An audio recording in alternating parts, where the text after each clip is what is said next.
é um painel muito interessante porque ele fala de uma legislação que é um pouco recente, que a gente vem adotando e internalizando ela nos nossos contratos de concessão e na nossa regulação do dia a dia nas concessões de infraestrutura. É a Lei 13448, de 2017. Para quem conhece um pouco, falando um pouco da história de como a lei surgiu, ela tem dois grandes objetivos, né? A 13448. Ela trata tanto do processo, que é algo inovador, que veio a relicitação, né, dos contratos, a possibilidade da devolução desses contratos e nova relicitação, e do tema mais apropriado do que a gente vai falar aqui, de prorrogação antecipada dos contratos de concessão, que não é um conceito tão novo assim, mas que a lei ela veio delimitar, dar escopo e dar diretrizes de como é possível ou não fazer a prorrogação antecipada desses contratos.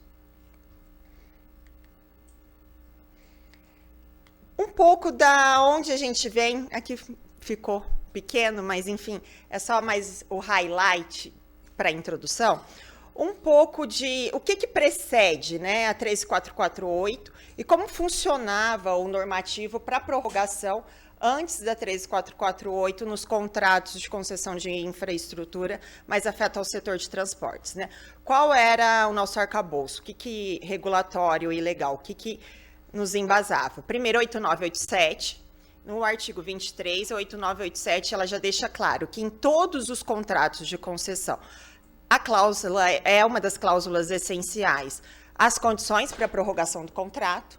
Então, isso a gente vê presente nos contratos de concessão desde a década de 90. Então, os contratos de concessão firmados de rodovias, ferrovias, em 1993, 94, eles já previam, inclusive, a cláusula de prorrogação anterior à própria lei. Então, isso já era algo previsto nos contratos de concessão, como isso se daria ou não, tá? Mais recentemente, a gente vem para portos, para o setor portuário, quando foi editado o marco regulatório do setor portuário, né, a lei de portos, a 2815, lá ela trouxe já conceitos mais modernos, mais próximo do que a gente vem a conhecer na 13448. Ela já traz o conceito de prorrogação antecipada. Aí é a primeira vez que a gente começa a ver essa possibilidade, a dissociação entre uma prorrogação de contrato comum, que pode ser feita por tive um problema emergencial, não consegui relicitar um novo contrato, vou prorrogar, do que o instrumento da prorrogação antecipada. Aqui é o primeiro contorno que a gente começa a ver. O que seria a prorrogação antecipada que chega na lei dos portos, né? Então, nos contratos de arrendamento que possuam previsão expressa de prorrogação, então ele já diz, ó, vale para os contratos atuais desde que preveja a prorrogação já no contrato. Quase todos previam a prorrogação porque já era algo da 8987 como cláusula essencial do contrato de concessão. E aí ela começa a trazer aquilo que é o principal conceito da prorrogação antecipada, que dependerá da aceitação expressa da obrigação de realizar investimentos. Então, a prorrogação antecipada é algo que vem sempre alinhada à inclusão de investimentos não existentes no contrato original e que muito provavelmente não consigam ser realizados, às vezes dentro do prazo do contrato atual, ou não consigam ser amortizados dentro desse prazo do contrato atual. Então, por isso, eu preciso da prorrogação desse contrato. Então, é a primeira vez que a gente começa a ver esse instrumento. Geralmente, é sempre a critério do poder concedente, né? E tal decisão não implica, e caso seja recusado, a possibilidade da prorrogação normal, prorrogação contratual, que não é a prorrogação antecipada, que é algo que aí a gente vai ver na 13448, essa diferenciação de conceitos entre prorrogação contratual e prorrogação antecipada, ainda é válida, porque eu sempre posso continuar tendo uma emergência contratual que eu necessite reequilibrar um contrato e usar normalmente a prorrogação contratual. Aqui eu trouxe, por exemplo, alguns exemplos do que a gente tem em contratos de concessão. Eu trouxe um pouco de contratos mais antigos e um pouco de contratos novos para a gente entender. Por exemplo, Concer foi assinado, eu acho que em 94, a Concer. O que a gente tinha ainda, né? Prazo da concessão é de 25 anos, Ele diz que não é admitida a prorrogação do prazo, salvo nas hipóteses previstas. Esse é um contrato deve ser 94, 95, então ele não é tão claro, mas ele diz na cláusula 208 que em havendo alteração unilateral do contrato, que aumente os encargos da concessionária, o DNR deverá estabelecer caráter imediato e inicial equilíbrio econômico-financeiro. E aí, dentro das hipóteses, pode ser a prorrogação, dado que às vezes nem sempre tem tarifa. Esse é o entendimento geral que a gente tem do contrato. Ferrovia, por exemplo, Malha Paulista, ela já é mais clara, ela dá já o prazo de prorrogação, né? A presente concessão terá duração de 30 anos, contados a partir da publicação do presente contrato, e a cláusula terceira, ela diz que, em havendo interesse manifesto de ambas as partes, o presente contrato poderá ter prazo prorrogado até o limite de 30 anos, que era o limite original do contrato. Então, aqui, a Ferrovias ele já é mais expresso. Por exemplo, arrendamento portuário, já Vila do Conde, que já é mais novo, acho que ele é de 2014. O presente contrato poderá ser prorrogado uma única vez. Então, aqui ele já começa a delimitar mais como essa forma de prorrogação, por prazo igual originalmente contratado, a exclusivo critério do poder concedente, condicionado ao restabelecimento do equilíbrio econômico-financeiro, inclusive pela definição de novos investimentos compatíveis com o novo prazo. Então, se eu prorrogo, e traz um conceito importante que a gente vai ver na 13448, que é conceito fundamental da 13448, a atualidade do serviço. Então, sim, eu posso prorrogar o contrato, eu posso fazer novos investimentos, mas ele está condicionado também à atualidade desse novo contrato que foi prorrogado por um período maior, dado que hoje a gente já tem uma realidade diferente, muito provavelmente, quando a gente prorroga um contrato. Então, esse é um contrato mais moderno que ele já bebe nessa fonte do que vai ser a 13448. Contrato de aeroporto, ele é um contrato mais sucinto, onde é permitido a prorrogação por 5 anos, uma única vez, e para a recomposição do equilíbrio econômico-financeiro, ele já não traz essa diferenciação de prorrogação contratual e prorrogação antecipada. E justamente por causa dessa falta de definição de conceitos, à época, quando o governo federal se deparou com a necessidade de fazer investimentos em concessões existentes, que veio a necessidade de talvez um regramento legal com limites. Então, limites do que pode ser feito dentro do contrato ou não, de como deve ser feito, para a gente ter limites técnicos de que contrato poderia ser prorrogado ou não, e por que período, e essa diferenciação entre prorrogação antecipada e prorrogação contratual, que a gente começou a observar litigâncias quando da realização de prorrogações. Então, a gente achou importante a definição desses conceitos claros num marco legal, para que a gente tivesse toda a segurança jurídica para prorrogar esses contratos e para que os investimentos fossem feitos. Porque o objetivo final, lembrando, quando a gente faz uma prorrogação antecipada, com o conceito que a gente vai trazer, que trouxe na 13448, e o objetivo do poder concedente era que os investimentos necessários fossem realizados àquela época. Então, por isso, a necessidade de fazer neste contrato de concessão e não esperar um próximo contrato de concessão. Então, precisava de segurança jurídica, porque senão a gente faria a prorrogação e não teria o instrumento adequado para garantir que os investimentos fossem feitos. A gente não ia ter financiamento, não ia ter disposição do concessionário para fazer. Então, surge a ideia da MP 752, né, e do novo marco legal da 13448, né. Então, o objetivo da 13448 são dois principais, como eu falei, é estabelecer diretrizes para prorrogação e para relicitação, onde setor rodoviário, ferroviário e aeroportuário. Tá? Aeroportuário, muito mais a questão da relicitação, rodoviário e ferroviário, muito mais a questão das prorrogações, né? A lei ela tem um capítulo próprio para essa questão da prorrogação e no artigo 5º ela começa a tratar e dá esses limites. Primeiro ponto do artigo 5º, o que eu vinha dizendo, a diferenciação de conceito entre prorrogação contratual e prorrogação antecipada. Aqui é a primeira vez que aparece claramente esse conceito, né? Então, prorrogação contratual e a prorrogação antecipada nos setores rodoviário e ferroviário observarão as disposições a seguir. tá? As prorrogações previstas no caput desse artigo poderão ocorrer por provocação de qualquer uma das partes, estarão sujeitos à discricionariedade do órgão ou entidade competente. Então, é sempre a discricionariedade do poder concedente que mandata para a realização ou não dessa prorrogação, tá? Exceto quando houver disposição contratual em contrário, o pedido de prorrogação tem que ser feito com antecedência mínima de 24 meses antes do término do contrato. Por que isso? Aqui começa a dar toda a caracterização da legislação de quando é conveniente fazer e de quais são os parâmetros técnicos desses contratos devem estar sendo cumpridos para fazer. Algo que a gente não tinha na 8987, que simplesmente obrigava a ter a previsão contratual, mas não dava os limites da prorrogação e como deveria ser feito. Então, cada contrato teria o seu regramento, e aqui a gente começa a dar uma uniformidade, pelo menos para o setor ferroviário e rodoviário. Então, ele tem que ser 24 meses antes do término do contrato, que é para caracterizar a necessidade de um novo investimento. Se não, faltando 24 meses, é o tempo de eu realizar um estudo e fazer nova licitação.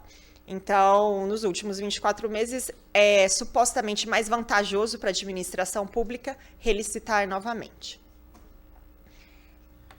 Outro conceito importante que a 13448 traz, que a 8987 não trazia. Poderia ser prorrogado por uma única vez. Então, aqui é definido que os contratos eles podem ser prorrogados por uma única vez no caso da prorrogação antecipada. O conceito, prorrogação antecipada ocorrerá por meio de inclusão de investimentos não previstos no instrumento contratual. Então, essa é a caracterização da prorrogação antecipada. Eu preciso demonstrar a necessidade de investimentos não previstos inicialmente para que eu possa antecipar essa prorrogação. Outro ponto que a lei avança e nos traz o limite. Quando eu posso fazer isso? A prorrogação antecipada ocorrerá apenas no contrato de parceria cujo prazo de vigência à época da manifestação se encontra entre 50% e 90% do prazo originalmente previsto. Isso serve para quê? Para que a gente também se comprometa, poder público, a fazer bons estudos e que na primeira metade desse contrato de concessão eu não precisa ver já adicionando novos investimentos. Então, foi isso o espírito que foi trazido para a lei. Então, a partir da metade, onde eu tenho uma imprevisibilidade, geralmente são contratos de longo prazo, 25, 30 anos. Então, nos 10, 15 primeiros anos, eu ainda tenho alguma previsibilidade de modelagem. Na última metade desse contrato, a previsibilidade fica muito prejudicada. Então, a partir daí, eu consigo fazer prorrogação antecipada para inclusão de investimentos. A partir disso, ele começa a trazer exigências técnicas também para as concessões, sobre os contratos de concessão que devem ser cumpridos. Como, por exemplo, para rodovias, 80% das obras obrigatórias devem ser cumpridas.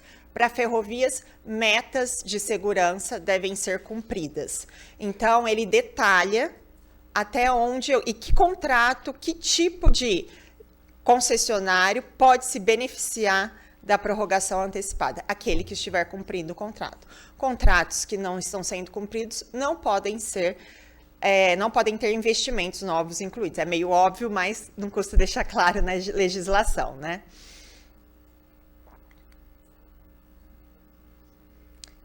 E outro conceito importante da 13448, quando a gente fala de prorrogação, é a modernização dos contratos. Afinal de contas, essa lei abrange contratos que são da década de 90. E contratos onde eles estavam muito baseados em contratos de obras, porque era o que a gente conhecia na década de 90. Eram praticamente contratos de empreitada, né? Os primeiros contratos da década de 90. Então, algo que é necessário fazer investimento em concessões existentes hoje, que foi feita na década de 90, sim, temos certeza disso, mas queremos, então, modernizar esses contratos. Então, uma obrigatoriedade foi a modernização desses contratos.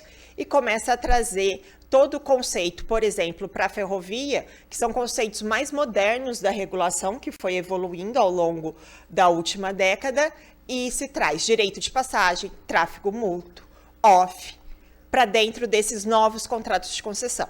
Então, é uma prorrogação antecipada que depende de qual momento pode ser feito, é uma prorrogação antecipada que depende de critérios técnicos que se enquadre, e é a prorrogação antecipada que depende de melhoria contratual e de modernização contratual para que ela seja realizada. Tá? Outro ponto que a lei também deixa claro é o rito processual que veio sendo configurado com a regulação do setor ao longo desses anos. Então, 2 pontos super importantes: audiência pública e análise pelo Tribunal de Contas.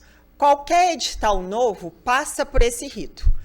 Tem audiência pública e é analisado pelo Tribunal de Contas da União. Então, por que não trazer e deixar obrigatório esse rito processual também para o caso de uma prorrogação antecipada dentro de um contrato existente, para a gente poder colher todos os benefícios da contribuição social ao processo e poder colher todos os benefícios da contribuição do controle para a melhoria do processo. Então, a gente insere isso dentro da legislação também para a prorrogação contratual. Não fica só na mão do poder concedente fazer isso. Passa pelo um crivo da sociedade e passa pelo um crivo do controle, antes de realizar. Então, um pouco sobre esse ponto da lei, né? Sobre as prorrogações. Então, inovações. A diferenciação entre prorrogação contratual e antecipada. A época, né, o período do pleito dentro desse contrato de concessão, ele é delimitado no tempo, então, é por uma única vez, os parâmetros técnicos que têm que estar sendo cumpridos, a exigência de modernização dos contratos e o rito processual. Então, a 3448, ela vem para limitar, para dar escopo à prorrogação antecipada, definir e gerar o rito, para nos trazer a segurança jurídica que necessitamos em algo que pode ser controverso. Eu acho que o meu colega do debate, meus colegas seguintes vão poder falar algo sobre essa controvérsia da lei. Então, o que a gente tentou foi amarrar e dar controle e dar participação do processo social para esse processo que pode ser controverso. Um pouco, só falando de materialidade da lei, então, né? Sobre o que a gente já produziu em cima desse arcabouço legal. Então, sobre prorrogações ferroviárias, basicamente, né? Então, sobre a prorrogação da Rumo Malha Paulista, o que vai nos permitir fazer são quase 6 bilhões de investimento no contrato de concessão atual, no corredor para Santos, que é o nosso corredor mais fundamental para escoamento da produção. E, no momento, ainda está gerando de caixa 2,2 bilhões de outorga. Acho que aqui a gente tem algo muito importante. A gente ainda não conseguiu terminar o rito inteiro de nenhuma prorrogação antecipada, mas para a Malha Paulista a gente já tem a instrução técnica do Tribunal de Contas da União. Instrução técnica ainda não é acórdão, mas é uma instrução técnica super densa, com 170 páginas, e não houve questionamento do regulatório, do legal do processo. A gente tem questionamento ali sobre a questão de custos, precificação, mas não sobre o regulatório, sobre a possibilidade da implementação da prorrogação antecipada, que a nosso ver é uma sedimentação de conceito e uma evolução do processo. A nosso ver, está bem adensado dentro dos técnicos, tanto do governo, quanto do legislativo, quanto do controle, a questão da possibilidade da prorrogação antecipada. Estrada de Ferro, Carajás e Vitória Minas, que estão sendo feitas conjuntos, a gente já fez audiência pública, está inclusive para deliberação, já foi sorteado para deliberação da Agência Nacional de Transportes Terrestres, deve ser deliberado e encaminhado ao Tribunal de Contas da União também em breve. Então, isso vai gerar mais 16 bi de investimento, somando as duas malhas, além de outorga e além da construção da FICO, que é a Ferrovia de Integração do Centro-Oeste, que não fala sobre prorrogação antecipada, mas é um dos pontos da lei nas disposições finais, que também inova e permite que a gente faça investimentos cruzados. Isso significa pegar saldo de outorga, né, de um contrato e investir em outra malha. Isso também é um dispositivo legal que a 3448 deixa claro a permissão disso. E, por fim, a MRS, que também serão mais 10 bilhões de outorga, foi aprovado ontem na diretoria colegiada da Agência Nacional de Transportes Terrestres, a abertura da audiência pública desse processo de prorrogação antecipada dessa malha. Então, é algo que a gente ainda não produziu um contrato, uma prorrogação antecipada assinada final, mas é algo que a gente entende que está evoluindo bem, sem maiores contestações fáticas, né, que está impedindo o processo. A gente vem andando com os processos a despeito do contraditório, que é algo novo, é uma legislação nova, é altamente compreensível que isso aconteça, mas a gente entende que a 348 é um benefício, ela nos traz a delimitação, nos traz os marcos e nos propicia uma segurança jurídica para algo que inevitavelmente acontece em contratos de concessão de longo prazo, a necessidade de alteração deles ao longo de 30 anos. Muito obrigada.